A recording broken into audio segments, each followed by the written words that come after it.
Hey everyone, it is Friday and we are wrapping up our expert series of the week with Jonathan Twomley. How you doing, sir?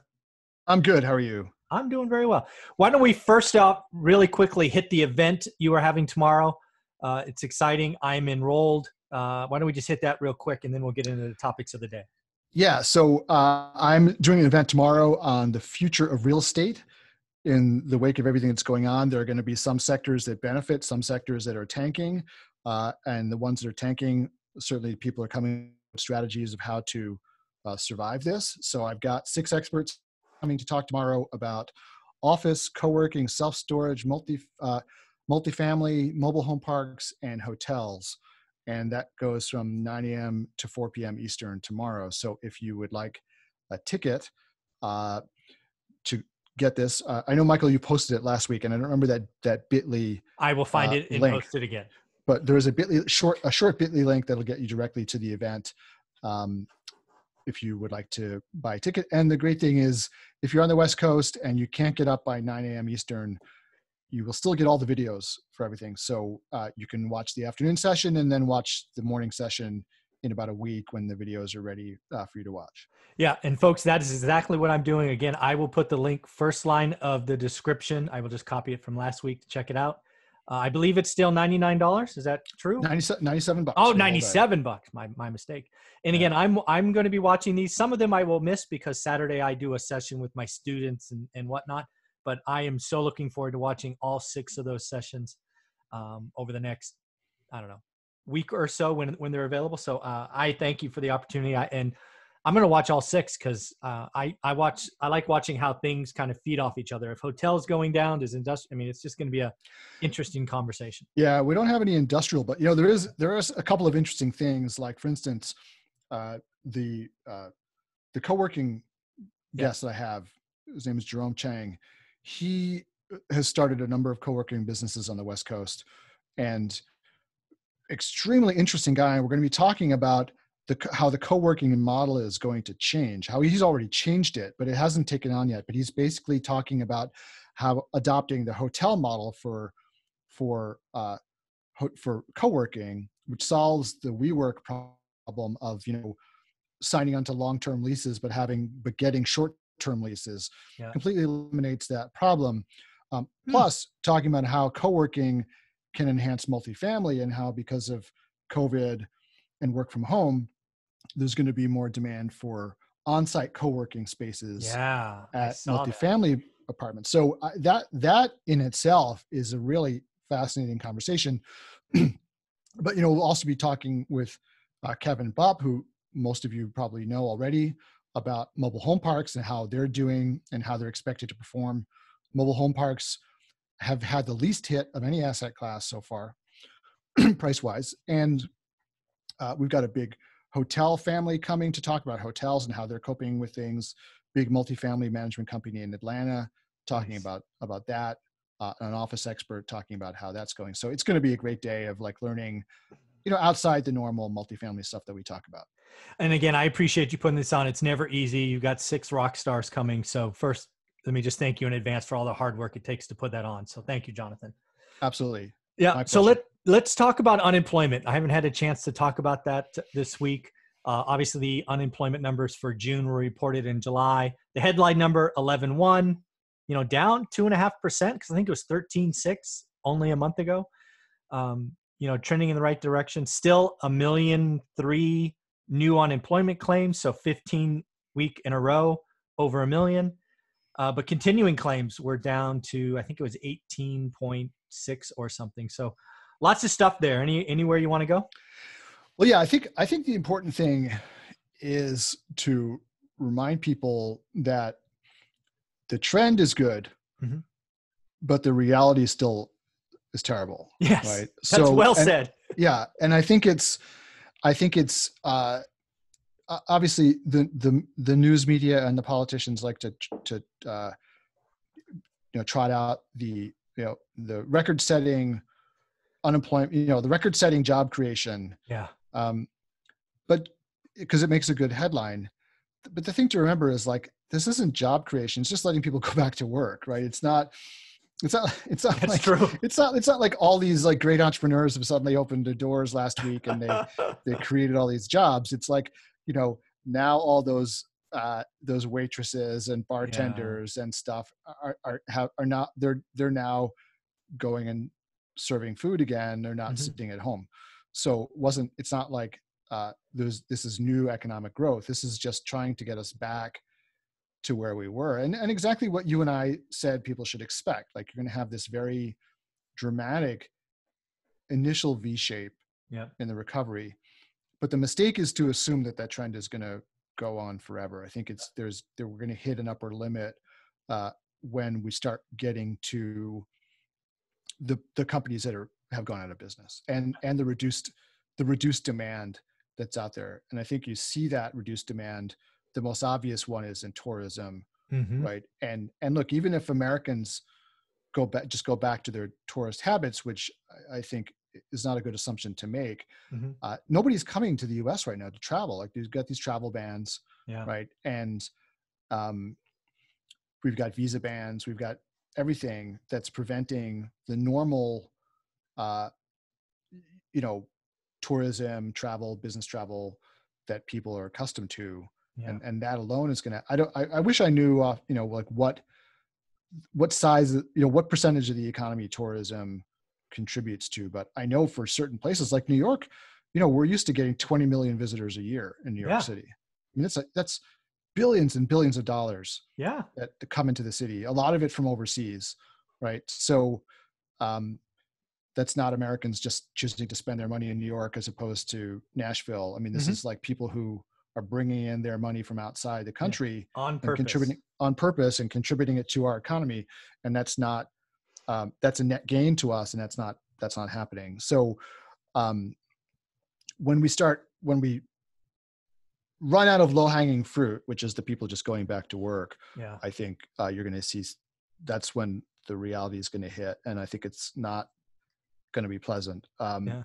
I think also, what we're seeing now with somebody, I thought this was great, called the states that are spiking the fact states. It's Florida, Arizona, California, and Texas Oh, fact.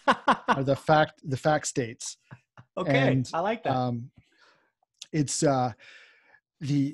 you've got cases spiking there, and you've got now, like, Texas notably has been slowing down or reversing its Hmm. reopening to try to slow the spread. Florida too. Arizona seems to be the national basket case right now in terms of it's COVID, facts on the ground. California's not doing too well either. No. So, and New York has, has done we were the epicenter in the beginning, and we've done a great job of clamping down on it. Now, we're looking around at other states and saying, we've seen what happened when you reopen too fast, so we're slowing down the pace. We were supposed to have inside dining open up last week, and they said, we're going to like take a wait and see on that. Yeah. And we've also got, we're like, banning people from traveling from other states to I New saw York, that. Like right? 14 states or something. You got a 2-week quarantine if you want to go to New York. Yeah, I have no idea how they're enforcing that, to be No honest idea. with you. I mean, I have no idea. Not like, I mean, we just, last week reason I wasn't here is because we were upstate on vacation. Yeah. And, to get, I don't know if you probably most of the country are not really familiar with the geography of New York, but if you want to go from New York City to Western New York, the fastest way to get there is to go through New Jersey and Pennsylvania and come back into New York. Right. So, so we had to cross, 2 state borders to get into New York. We've got our New York license plates, but like there wasn't anybody at the border checking, like, to see if we were, quarantining ourselves or That's whatever. funny. So I have no idea how this is supposed to be enforced, but Yeah. And again, this just brings up the thing that I watch every day, and I'm always trying to figure out where the consumer is in this. Is the consumer getting less scared or more scared? And it used to just be nervous or greedy, right? Now it's about levels of fear. A lot of it's headline fear. A lot of it's the media scaring people. But why does that matter? Because when you're scared, you don't spend, save. And our economy is a 67 or 66% consumer driven. savings, when people save, it hurts the economy. It's just how the math works. Yeah, it's the private virtue, public vice Yeah. problem, right? When people do what everyone say out there, you should save money. Yeah. Of course, if you do that, it hurts the economy, right? Exactly. So like our economy is based on people being dumb about their personal finances. Yeah. Hopefully you and I can like try to take care of that by helping people make more money so they can spend more money and save more money at the same time. But it's the saving is important. Yeah. But I did want to circle back to the unemployment discussion. Yes. Because so in the numbers so some of you are probably familiar with this idea, but the way that the unemployment numbers are calculated, the government is trying to get at people who are actually looking for work. Correct. So if you're not actually looking for work, then you don't count as unemployed, even though you don't have a job. Correct. So those are two different. So not having a job is not the same thing as being unemployed. So if you give up looking for a job because you've decided it's pointless, you are no longer unemployed, even though to every normal person out there, right, you'd be, and that person would say, I'm unemployed. But you're not unemployed for the government definition that goes into putting those stats together. Yep. So we have this unemployment rate this is what's called U3 unemployment. And U3 is that definition of looking for work, unable to find work. And that's the 11.1. That's the 11.1%. Correct. Which is an improvement, but you have to remember we're now right around the peak of the previous recession, right? So as bad as it got to about 11% in the last recession, and everybody was like, this is the worst thing that's ever happened since the Great Depression, how horrible this is. Now we've worked our way back to 11%, and everyone's saying, look how great this is. It's not great. Okay. What's preventing things from completely falling apart is the supplemental unemployment insurance, right, that people are getting, which is going to run out in 2 weeks or about 3 weeks time. But the other number, which I think is the more important number, is what's called U6 unemployment. And that counts everybody who's just out of work. Right. So basically every working age person who's not working, whether they're looking for a job or not, is included there. And I totally understand the definition for U3 because, well, look, if you're like a full-time mom and your husband makes, $250K a year, like you're not really unemployed, right? You're just, or even if you're not a full-time mom, if you're just sitting at home, like watching soap operas all day, because your husband makes a lot of money, or, the other way around, if your wife makes a lot of money, you don't work. I mean, I know people like that too. It's not really fair to count you as unemployed. But the thing is, when the economy is really smoking, that number of people who are not looking for work shrinks. And we were just in December, we were down to about 6% on the U6, which means that there are only about 6% of working age people who are not presently employed, which is pretty, I mean, it hadn't been that low since 2000 in the middle of the dot-com boom. Yep. So now at the peak, just now we were up at 23%. Now we're down to 18 on the nose. So 18% of working age people are not working, but only that 11% is actually eligible for unemployment benefits because you have to be looking for work to get unemployment benefits. And some large proportion, so basically that delta, right, that is 7 points. Yep. It's bigger than the entire U6 was in December, right? So there's a lot of like discouraged workers in there, people who are unemployed, can't find work, and they're not even bothering to look because there's no point, and they can't get unemployment benefits. So a lot of the missing spending that we're seeing is from that group of people, right, who are not getting unemployment. They're just living out of their savings, assuming they have them, or they're running up credit card debt to stay afloat. And I think that's where you see like the real economic damage coming. And to the extent that those people are renters and they can't pay their rent, or they're maxing out their credit cards to pay their rent, like we're coming due for a reckoning pretty soon. Yeah. So Yeah, and it's going to be about employment/unemployment, and whether or not benefits are extended. The kicker from the Fed, what is it? If it is there a limit? 40K, 50K. And the other thing I saw is what they're really pushing against is people making more than they made before.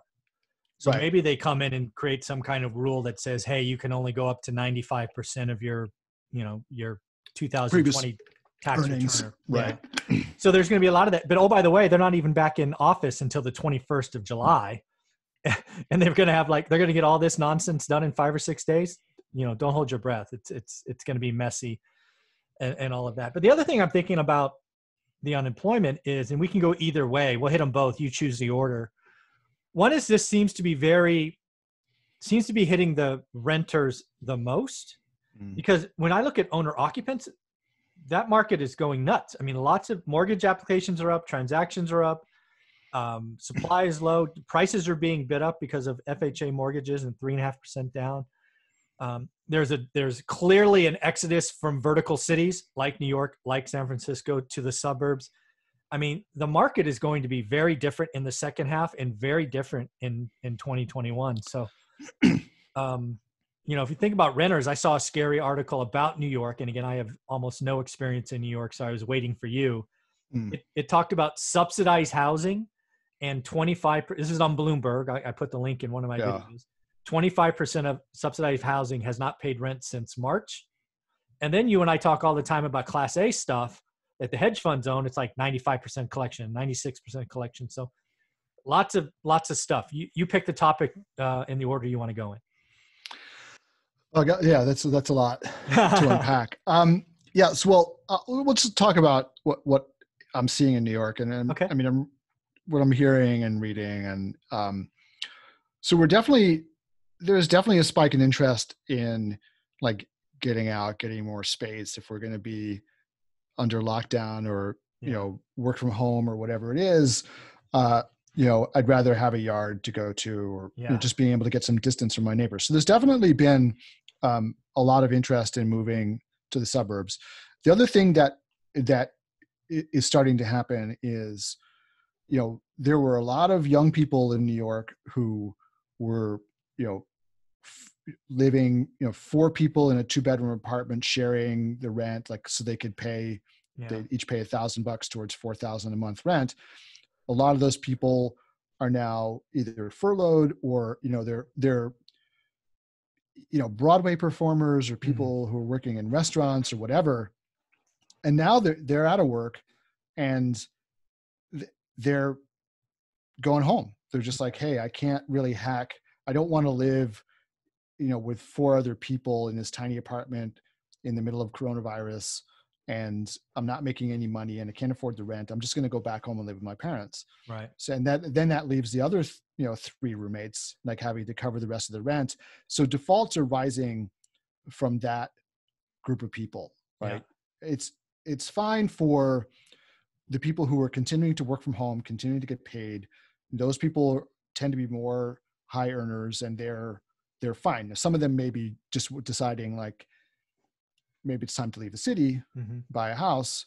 I think, frankly, a lot of them are going to be stuck because they can't sell the apartments they have now in the city, or they can't sell them for what they thought they were going to get. Yeah. I'm seeing a lot of inventory coming on the market now at the high end. A lot of, like, very, very high end Brooklyn brownstones, the kind of $5-6 million brownstones are suddenly popping up on the market a lot. And I'm really wondering, like, who's going to be buying them right now with all the uncertainty that's out there, because they're not coming on at, like, no-brainer steal prices, right? They're coming on at peak, optimism prices.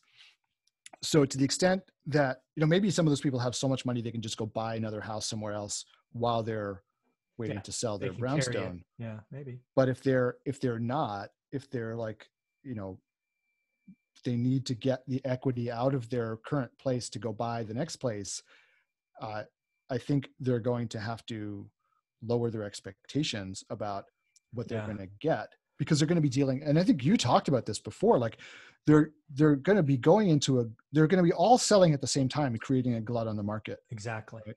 Yep. So great if you're a current renter who wants to buy and wants to stay in the city, but not so great if you are another homeowner trying to sell your place so you can move out to the burbs. So I think that this is, I think, it's funny. I think it's going to just be more of the same problem that we've been seeing for a long time now, which is that people want to move, but they can't because there's so little inventory out there to buy.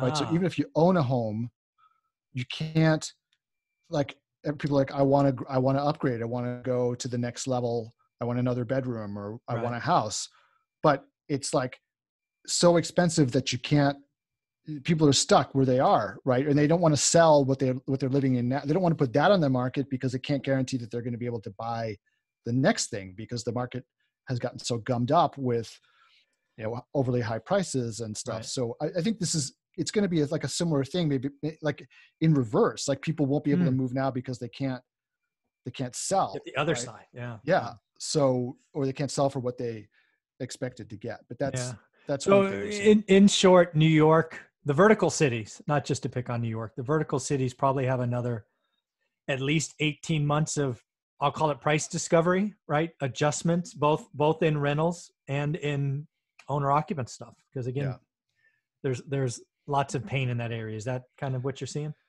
Yeah, I think that's going to happen. And it's, it'll be interesting to see. It'll be interesting though to see, like, also what happens, like, with, let's say there's a quick discovery of a vaccine, or if we achieve herd immunity, or if the thing, as sometimes happens with these viruses, they can peter out. Peter out. They can sort of like die out on their own. They lose potency. If any of these things happen, I wonder whether, like, that will stop this, or whether, like, once people have kind of made the mental decision, like, hey, I want to go buy a house, they're going to go do it no matter what. Like, if they've, so I wonder how that will I don't know. I out. mean, I've been thinking about that for a while when we talk about the consumer, or even very localized New York consumer mindset, right? There are lots of people that said, I'm never going to live in New York, right? I'm born and raised here, New York nightlife, city that never sleeps, all of that stuff. I've heard from some of them saying, I'm out, I'm done, right? New York's not New York anymore. My employer says I can work, from New Jersey or wherever. I'm gone. And you're right. If it changed tomorrow, I wonder how many of those people would revert back. My guess is once you've made that mental leap and you start thinking about a backyard, and you start thinking about a garage, and you start thinking about that, and, oh, by the way, it's cheaper. Yeah. I think that's hard to come back from. I think you're right. I think also too, like, there are a lot of people, sort of stage of life is an important thing here too, right? Very because true. At some point you're like, I'm not actually going out anywhere. Like, yeah, exactly. Why am I paying for that? I'm not using it. Yeah. Yeah. I'm 50, and, like, I'm not actually going to bars anymore. Yeah, exactly. I've been here all this time because I've been thinking, like, oh, I want to live in New York because I can go out and do whatever I want, whenever I want to. And that's why I'm here. But then you stop and think, like, but I don't actually do any of those things. When was the last time I was out past 11? That's right. And I'd really like another bedroom, and then, like, those things sort of add up. One thing that I also think could happen is that the second home market also may benefit from this, because I think there's another group of people. And so I count myself in this group of people who are like, I don't want to leave New York, but I would also like to have someplace else to go. Right. Now, is that in case? No. That's just it would be great to just have some other place, like, to have my home base in New York, but to have, like, some other place that I could just go to, or if we're going to be stuck with, working from home or homeschool, the kids can have a backyard to run around in or whatever, but we're not interested in leaving the city for good. We just want to have. Let's pull on that a little bit. So when you're thinking about that, are you thinking it needs to be within driving distance, or are you willing to consider getting on a plane? Oh no, it'd have to be within driving distance. Okay, have to be in driving distance. Okay. Yeah, because otherwise it doesn't make sense. It's not like, it's got to be a place where, like, on the spur of the moment you can go to. Okay. And then you would keep that as truly a second home. You wouldn't make that an Airbnb or. Oh no, I totally would, because I'm a real estate guy. Oh, yeah. What are you talking about? If I'm not there, I don't want to be sitting idle. I want somebody else paying me money. So I love it. Yeah, no, of course. Like, I wouldn't. Yeah, All Maybe right. So someday when I've got so much money that I don't care anymore, then I can decide to keep it pristine for my own germs. But like, in the meantime, like, oh yeah, I'd definitely want to Airbnb it. okay. So then we're talking driving distance, call it 2, 3, 4 hours for a weekend, probably in a, I don't know, kind of a vacation-y spot, right? It has things to do. I'm just trying to play it out in my head. Oh yeah. It's not like, you're not going to buy a house in the suburbs for this purpose, right? There's no point in that, because, but this is more like countryside. We're going to get out in the fresh air and like, whatever it is that you like, do fishing or hiking or whatever your thing is. Okay. Going to the beach, like that kind of stuff. Cool. I like that. That I'm gonna have to think about that some more, because I think you're right. I think there's a lot of people that may be looking at that as one of the lessons you learn from this, having a spot to go, because maybe we don't do $20,000 worldwide vacations anymore. We go, okay, right. I'm going to go here. I think this is part of it. You've probably talked with Anna Kelly about this, right? Yep. That I think she's onto something where, if people are not able to go like to Europe for vacation, or frankly, if they just don't really want to get on a plane, so they don't want to go to Florida or the Rockies or wherever else they might go in the summertime, they're going to be doing driving vacations, and that kind of limits your range of motion. And I know for a fact, like right now, if you want to try to rent a house in upstate New York for like, your Airbnb, VRBO, just your normal summer plans, like forget it. You can't, everything is booked because no one can go anywhere else. Right. And so I think that at least in the short term, I mean, I wonder how this plays out over time, but I think there's going to be, at least for the next few years, people are going to not really be traveling as much. Yeah. And to the extent that the economy takes a hit, they're also going to want to spend less money in general. Yeah. And all of these things kind of contribute or push in the direction of driving vacation, a few hours from home, someplace, having a house so you're not eating out, like you're cooking at home, you're saving money, and you're making sandwiches to take to the state park with you for lunch, or you're barbecuing at the state park, all that kind of stuff, barbecuing in the backyard, like, but you want to get out and have a change of scenery and maybe be someplace that's beautiful. I think all of that kind of pushes in the direction of, I think you're right. And Anna and I've talked about that a couple of times in her, I don't know what it was, 8-bedroom house or 6-bedroom oceanside house she's looking at. So let's talk about one thing again, because I wanted to ask you about this. I have no experience in New York, no experience with subsidized housing in New York, but I saw a scary article in Bloomberg that goes exactly against all the other numbers I was hearing about rent collection for multifamily, right? The talk track for the last 2 months is rent collection are greater than 95%. You actually brought up a couple of times that the sample size for that was probably limited to quality products that hedge funds and insurance companies invest in. And that didn't hit me until I read this Bloomberg article when it said potentially 25% of the tenants in subsidized housing haven't paid rent since March.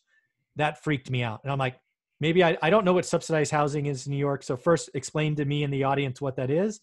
And then why do you think such the big disconnect, if you have any opinions on that? Yeah, so I'm not sure exactly how they're defining subsidized housing, because it could mean a couple of different things. Usually what I think about with subsidized housing is housing where the government is paying for all or part of the rent for you, whether that's through a voucher program or through, directly owned government housing, right? Or somehow some part of your rent is being subsidized by the state or the federal government. In New York, we also have rent control and rent stabilization, which prevents owners from raising rents above. And every year they have this big fight, like how much can we raise it this year? Right. And it's always a huge fight. So there's that also, and I don't know what that article is lumping into. Yeah, it didn't say that definition. The big word was subsidized housing is all it said. But it's interesting because generally, sort of in the way that I think subsidized housing, that first definition of like the government helping you pay your rent. Yeah. Usually this is considered really recession-proof thing because the government is paying the check, right? It's not the tenant, or the tenant is only paying part of the check. Yep. So, maybe the issue is that in those apartments that what the government is covering is only part of the rent and the rest is not getting paid because of. So that's similar to Section 8 out here. So I'm Yeah. just give a real world example, right? I have a Section 8 tenant where the rent on the house is $1,250. The program pays, I think it's like $987. Let's call it $1,000 for easy math. That way the tenant's on the hook for $250, right? The $1,000 keeps showing up. So is it potential what they're talking about is the $250 hasn't been paid since March? So a percentage of that.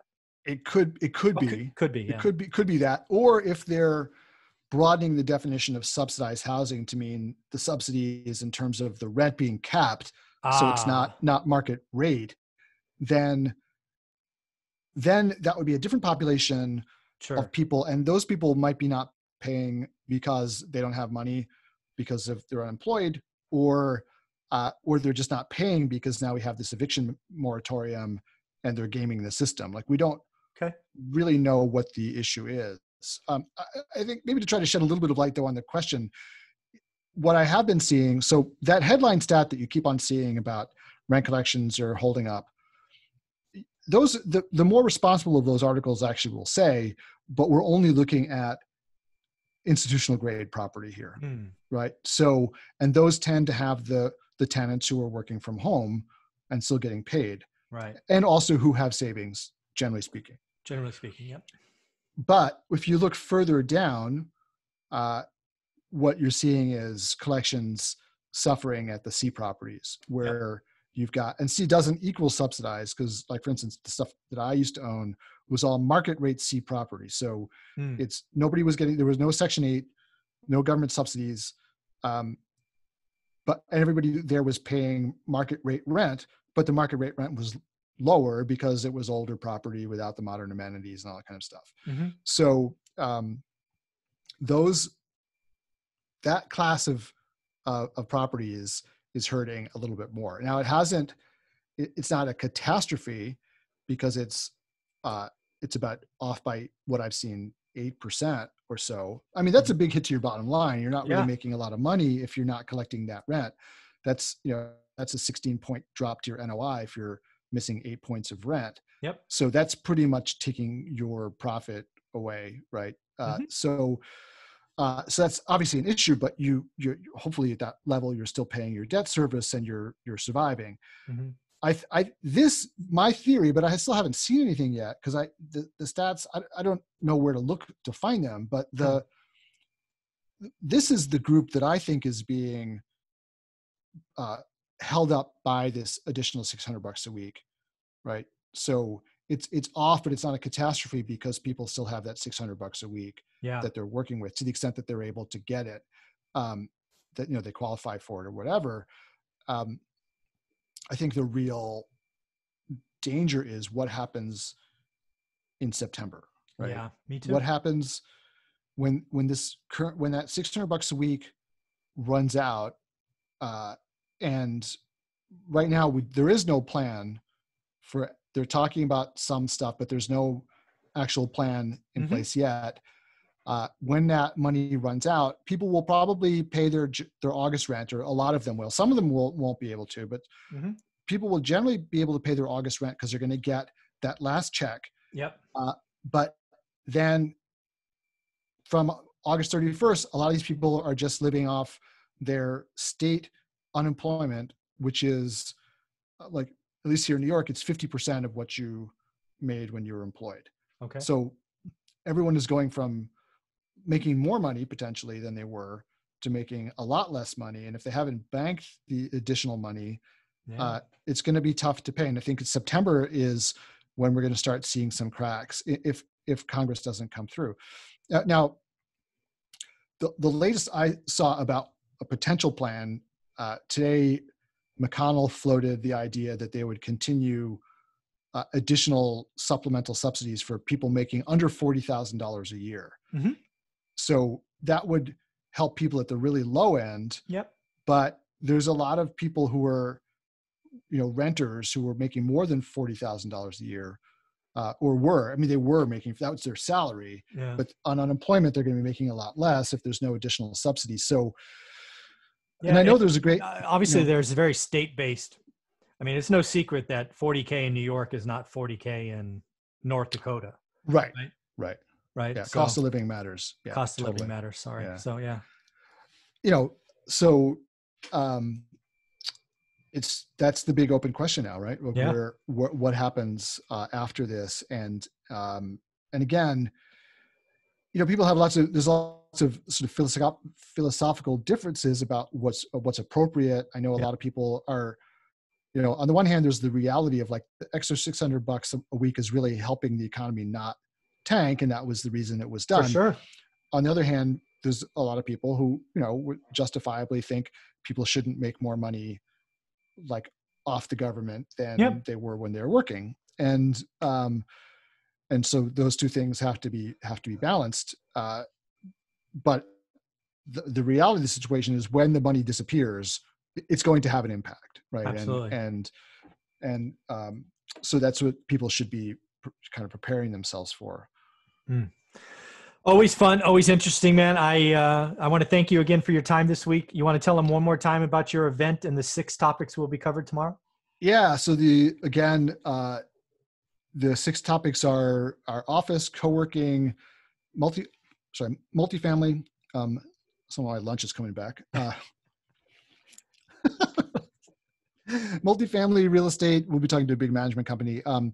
Mobile home parks, self-storage, and hotels are the 6 topics. So Michael, if you'd put that bit.ly link in the show notes, that'd be great.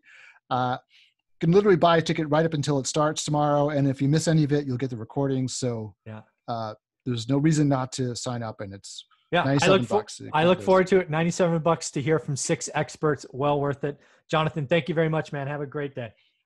You too, Michael, and see you tomorrow. Yep.